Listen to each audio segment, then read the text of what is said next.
Tuloy ang investigasyon kung sino ba ang kinagat ng zombie dito sa Tamang Hinala. Bukas pa rin ang pi.com.ph para sa mga gustong sumali sa bigayan ng pabuya. Sino namang may ayaw, di ba? 4,000 pesos ang reward sa ating isang katropay. Ayan, maya-maya ay dadaan na ang ating suspect sa cross-examination at magbibigay na rin sila ng kani-kanilang huling hinala kung sino sa kanila ang salarin na kinagat ng zombie. Sa tansya nyo, eto, base sa opinion, grabe naman ako. Buti na lang pala, hindi ako yung player. At base sa mga naganap na missions, at base sa pagkakakilala nyo sa ating mga suspects, mga katropay, gusto ko lang malaman, sa cross-examination, sino ang magsasabing hindi niya talaga alam ang blood type niya? Ang tanong, si Jenica ba ito? Si Iya? Baka naman si Nonong? Or pwede ring si Marlo? Panalo ang may tamang hinala, kaya naman, vote na! Ayan, bibigyan ko kayo ng konting clue. Kahapon nasabi na ni Jenica na siya ay type O. So, parang alam nyo na ha. O, hindi ko nasasabihin. At si Nonong naman ay B positive daw. Oo, B positive person kasi siya. Oo. Pero hindi naman natin alam, baka biglang magbago ang mga sasabihin nila. Kaya naman, gamitin ang inyong galing sa paghihinala. Kaya pindot na sa pi.com.ph. At of course, alam nyo ang technique dyan, panoorin nyo muna saglit bago kayo bumoto. Ganun, kasi open pa rin naman yan. Paalala lang na mula sa pipindot ng tamang sigot, isa ang pipiliin via randomizer na mananalo ng 4,000 pesos. Kaya pag-isipang mabuti ang isasagot natin, mga katropay. And ako lang, magbago kaya ang mga hinala ng mga suspects sa cross-examination? Alam nyo, panoorin natin to.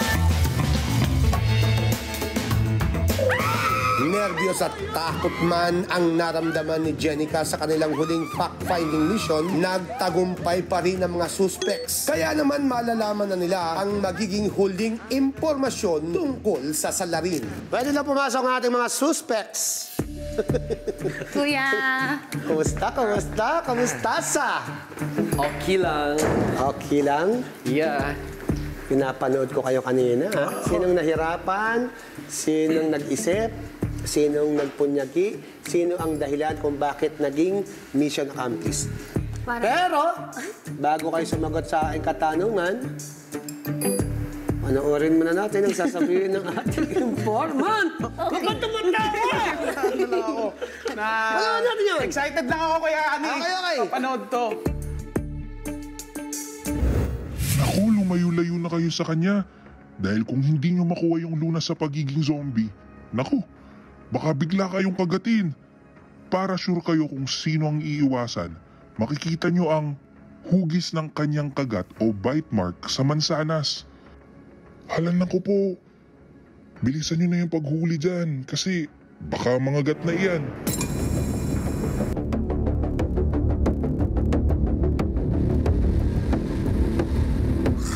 Napansin nyo, nangati siya, gumanon siya, pero hindi yun ang mahalaga. Hindi. Oh, nasa Ang evidence number 3 natin, dahil na-accomplish nyo ang ating fact-finding mission number 3, ay may... Uy, natapon. May kagat. Ay, may kagat, oh. Naisip ko agad si Kuya nung kay Lechon ba? Naisip ko agad si Kuya Nonong. Kaya sabi ko, ano bang nilalagyan ng mansanas? Kung ba lechon? Yan ang hugis ng kagat ng... Para may sakit yung... Ayaw makisama eh. Oh. Yan ang hugis ng kagat ng ating salarin. Ano masasabi niyo sa ebidensyang ito? Mauna ka na, Jenica. Oh! Ganda nun ah. Nitingnan niya kung paano yung kagat. Hindi kasi kung medyo maliit, kung pang babae, si Ate Iya. Kung medyo malaki, si Kuya Nono. Siyempre, inisip ko, pag si Ate Iya, siyempre siguro as a girl, pag si Kuya Nonong, ganon. So, Kung ako yan, baka isinahog ko pa sa sala dyan. May nag-explain. Ayun, kuya. Sige, tingnan mo. Hindi ko kasi talaga alam ba't natatawa ako kay Nonong. Parang may tinatago siya na hindi ko maintindihan. Tingnan nyo, namnamin nyo ang gusto nyong sabihin dahil mamaya, darating tayo dyan sa gusto nyong mangyari. Mas ganun kahiga ka dito. Sige nga, pakihati ako ng pinggan. Maaari talagang si Marlo eh. Tinignan ko yung bibig niya eh. Parang saktong-sakto dun sa ano eh. Medyo nawawala na yung hinala ko kay Iya. Mas nag-focus ako dun kay Marlo. May sa amoy, inamoy. Inamoy yung breath. Paano naman kaya makakatulong to yung ipin ba namin ganun ka-distinct na isang kita mo lang malalaman na agad kung sino yung kumagat. I think pag ganito siya. Kinagat? Kasi ito yung bite marks eh. Kinagat ng pakabilang kagat. Imagine yun, ang normal na kagat natin sa mansanas ay pataas. Pero ang sinabi niya, mukhang kinagat to ng patagilid. Aba, mukhang nanlilihis nga to. Yan ang paghahanda mo? Kung magano-ganon yung mukha mo? Baka kasi may naiwan na tinga sa ano eh. Alam nyo, nakita ko sa inyong mga mata, sa indayag ng inyong mga katawan, na may gusto kayong sabihin at itanong sa bawat isa. Diyan dadako ang ating susunod na investigasyon.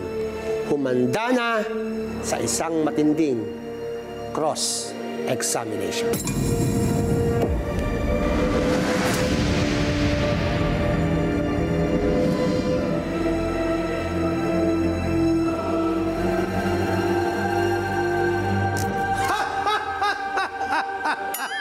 Bago ko kayo isalang sa ating cross-examination or interrogation, tatawagin ko muna ang mga friends na zombie.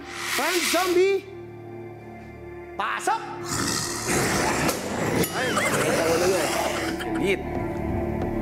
Gutom. Ito si Zumba. Ito naman si Zoom Bibi. Zumba, Zumbibi. Zumba, Zumbibi. Alam mo ba may mga talent yan? Ano mga talent? May talent ang mga zombie nila. Pakita niyo mga talent nyo. Zumbibi. Kumakaldag na zombie. Kailan ko nakita. Kumakaldag yan. Ayan. Wow, ang galing nito. Oh, sinipa niya yung paa niya. Kamay niya. Ang galing nyo. Magagaling yan. Ikaw, anong talent mo, Nonong? Pakita mo naman sa akin mga friends. Sumasayaw ka ba? Samayaw ka. Pakita mo. Galing.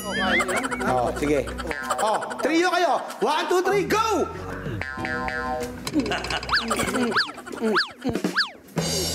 Galing, no? Actions pa. May mantsa ka na. Salamat mga friends kong zombie. Oras na para sa cross-examination. Ganun lang ka-simple yan. Uupo kayo dito sa chair, tatanungin kayo ng kapwa niyo suspect. Kailangan malaman nyo at maintindihan nyo kung ano isasagot nyo. Dahil pag nagkamali kayo, baka kayo ang isipin niyang salarin. Kailangan matindi. Kailangan tama. Kaya mauna ka na, Janica. Tatakot ka dito. Galit kasi siya dyan eh. Ikaw muna, Iya. Type O ka, di ba? Yun lang. Ganda ng kinonfirm lang niya yung sinabi Kinonfirm mo. lang. Kanina, opo. Tatanong ko lang kay Jenica kung talagang totoo ba talaga na natatakot siya sa zombie. Totoo raw ba na natakot ka sa zombie? Sa tanong mo sa kanya, Natatakot ka ba? Pag kinagagamit kong gagaan. Naaasar ako sa'yo eh! Jenica, ikaw ba talaga eh? Saan na? Lumabas na nga muna kayo. Nakakagulo kayo. Lumabas na muna kayong mga zombie. Lumabas na kayo.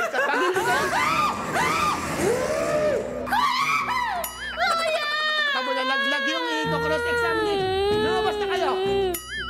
Nung lumabas yung zombies, wala, syempre nakawa ko kay Jenica kasi natakot na naman siya. Talagang umiyak na naman siya. Lumalapit talaga yung mga zombies eh. Talagang nananako talaga eh. Ako nga, masaya ako pag nakikita ko sila. Natatawa ako talaga. Kuya Yani. Ayan, huwag ka na magtanong. Kung natatakot siya talaga, yan natatakot talaga. Confirm. Janica, okay ka lang ba? Okay po ako. Okay po ako. Oh my God, nakakaawa talaga to. Kanina pa iyak ng iyak. Nakatatlong round na ng iyak si Jenica. Ano masasabi mo sa kanilang tatlo? Hindi nga ako. Hindi daw siya. Hindi ako. Kung hindi ikaw, maraming salamat sa'yo. Thank you Bumalik po. ka na sa pwesto mo. Opo. Iya, ikaw naman ang sumunod. Hindi ba dapat dito ang daan? Oo, Dito daan. ka nga, Iya. Parang Gusto ko madunin. ano tanong mo ka dyan? Ano tanong mo kay Iya? Anong blood type mo?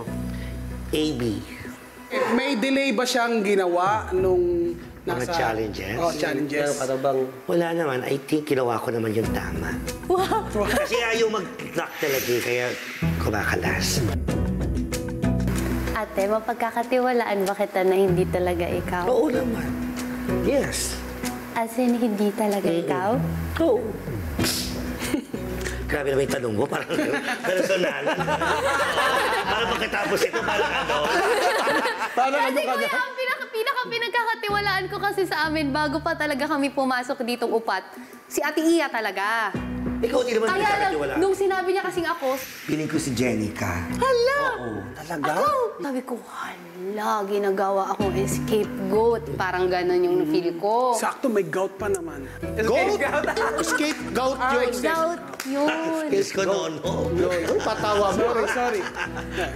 Meron ka bang mensahe o gustong sabihin sa last statement sa tatlong suspect? Gusto ko lang sabihin na hindi ako. Ako ay innocent. Yun lang. Nonong, Tapang. ayoko nang nakaupo ka. Gusto ko, ano yung tiyan mo dito? ano? Gusto ko ganun. Ayoko nakaupo ka. Jenica, anong tanong mo kay Nonong? Kuya Nonong, anong sabi mo kanina meron kang gout? Dati. So, kailan siya naayos? Anong taon? Bali, this year din. Nag-start na akong mag-list ng mga kinakain. So, hindi na ako yung tinatamaan ng gout. Talaga? So, this year na heal completely yung gout ni mo? Yes. Pakita mo kaya yung examination mo sa kanya. Dalawa mo ba sa pitaka mo? Baka kaya na ng ganito. Iya, may tanong ka. Kasi feeling ko ang gout, bumabalik-balik pa rin yan eh. So, kung minsan hindi rin nakukuha sa gamot, feeling ko ikaw talaga. Ikaw ba talaga sa naging? Hindi ako. Gamit akin. Pero hindi nakalingon. Hindi siya nakakalingon. Walang leg to eh. Ano makakalingon yan? May leg ba yan? Nung ako yung tinatanong nila, tumatatak lahat ng mga sinabi nila kasi laging kala mo sure yung mga sinasabi nila eh. Parang nung una pa lang na mag-start yung game, ako na agad yung hinala nila. Kaya okay lang, mapapahiya to sa huli. AB B daw siya, B B positive ka talaga. Ang hirap ng dugo mo hanapin. B positive. Yun lang, yun ito. Meron ka mensahe o last statement? Hindi talaga ako. Hindi talaga. Yun lang naman, hindi talaga. Okay, so nung nag-cross-examination na, parang nung pag-upo ko dun, ay, iba pala yung feeling pag ikaw na yung nakaupo talaga dun sa gitna. Pwede mo bang i-describe sa amin kung ano yung gout? Gout. Ano siya? Na-form siya na parang bukol dito. Pagka nasobrahan ka sa mga pagkain na mataas sa uric acid or alak. So pagka uncontrollable na siya, may nagpo-form na dito. Kailangan na din siyang gamutin minsan. Sinagot ko naman bilang mapag-ano naman ako, marunong ako sa mga facts. So, in-explain ko naman talaga na maayos kasi yun naman talaga yung gout. Alam ko naman talaga siya. Ako kasi wala pa talaga nakakaalam sa amin kasi ako alam ko na yung blood type. Type O, AB, B+, and your blood type? Actually, sa totoo lang, hindi ko alam yung May taong ganun. Pero may taong ganun. hindi ko talaga alam. Iya. Yung nagkikwentuhan tayo about sa mga medical condition natin. Sa akin kasi talaga ako dahil mahika ako. So, nung bata ako, nagmuntik na talaga ako mad-dead, 50-50. Nabutas kasi yung lungs ko. So, nung nabutas yung lungs ko, parang nag-turn na ako ng purple. Hindi na ako nakakahinga. Yun lang talaga yung sakit mo na nawala na. O until now meron pa rin. Yung asthma. Meron pa din. Minsan nagkaka-asthma attack pa din ako. So, nagpa-check up ka na before about sa asthma. Di ba minsan tina-check din yung blood? So, malalaman mo rin kung... Oh! Never kung pa-check yung blood type ko pag sa asthma. Ano lang, ganun. So, tinanong nila sa akin kung ano yung blood type ko. Hindi ko talaga masagot. So, feeling ko nagkaroon ng space ang utak nila. Baka ako yung suspect kasi hindi ko masagot ng maayos yung mga tanong nila. Final statement mo, Hindi Mark. naman ano yun. Ako, basta follow your gut. Follow your gut. Kung sino sa tingin nyo. Gut. Hindi gut, ha? Gut. Mahilig kasi ako sa games eh. So, gusto ko sa kasarili ng decision. Hindi ko sila i-convince. Thank you. Okay. Makakabalik ka na. Salamat, Marlo. Hindi ko na alam.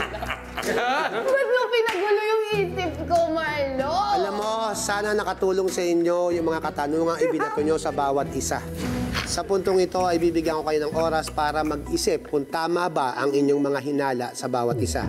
Dahil sa pagbabalik nyo, ituturo nyo na kung sino ang salarin. Para naman sa pinakahuling time na doon na ako talaga naguluhan. Tinanong ko si Ate Iya na siya nga ang salarin or ganyan. Eh sabi naman niya, hindi talaga ako. Tapos naka-eye contact siya sa akin. Tapos si Kuya Nonong, ganun din. Pagdating kay Marlo, ang sabi niya, ayokong mag-decide para sa inyo. So sabi ko, oh my gosh, ayaw niyang magsinungaling. I want to leave it open-ended kahit naman ako yung suspect or hindi. Kasi gusto ko sarili nilang decision nyo. Ayoko naman maging masyadong super defensive na hindi ako. Okay lang, sige, pag ginalaan nyo ako. Pero ang mission ko is hanapin nga kung sino nga ba ang kumagat sa apple na yon, may gout at type O. At ikaw nga yun. Tapos na ang tanungan at bintangan. Magbigay muna tayo ng pabuya. Kumusta ang pag-iimbestiga ng ating mga katropay Special Agent Karina? Salamat, Kuya Yani. Grabe na ang naging tanungan sa cross-examination, mga katropay. At literal na nga pong nagkaiyakan na, alam nyo, naiiyak na lang din ako kasi naaawa ko kay Ate Jenica. Takot na takot talaga siya. I love you, ate. Ayan. Pero meron kayang maiyak sa inyo, mga katropay, dahil tama ang kanyang hinala na mananalo ng 4,000 pesos. Ang tanong natin kanina, sino ang magsasabing hindi niya talaga alam ang blood type niya? At ang tamang sagot sa ating tanong ay... si Marlo Marta! Oo, talagang hindi niya daw alam, hindi niya napa-check up, asthma lang talaga ang sakit niya. Abangan mamaya kung siya ba talaga ang ating salarin, maaaring clue rin ito para sa inyo. And maaari ring nililigaw lang din niya tayo para mapasa kanya ang 20,000. So mag-ingat-ingat po. And isa nga po ang mapipili via randomizer mula sa lahat ng nakapagbigay ng tamang sagot. Congratulations! May reward ka na 4,000 pesos! And heto na, mga katropay, ang ating pinakamatinding tanong na ang katumbas ay pinakamatinding pabuya. Ang huling tanong para sa araw na ito, kaya stay tuned lang dyan sa pi.com.ph. Hinga-hinga muna kayo. Ayan, tumataginting na 10,000 pesos na ang reward sa isang katropay na may tamang hinala. Yes. Grabe po yung 10K, di ba? Kung hindi ka maiyak, kung makuha mo man yung tamang sagot, tas di ka napili ng randomizer, feeling ko iiyak din ako. Pero sino ang hinala nyong salarin na kinagat ng zombie? Eto na nga po, mahalaga to. Jenica, Iya, Nonong o Marlo? Painalo ang may tamang hinala, kaya naman vote na, mga katropay. Sino nga ba sa kanila ang nagkakalat ng ating virus? Ay, naku, mahalaga ito. Happy Halloween po sa inyo.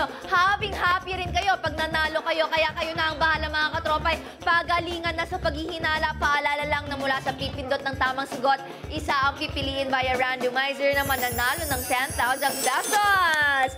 Kaya tuloy-tuloy lang kayo sa pagpindot dahil magsasarado ang paghihinala nyo bago ma-reveal ang totoong salarin.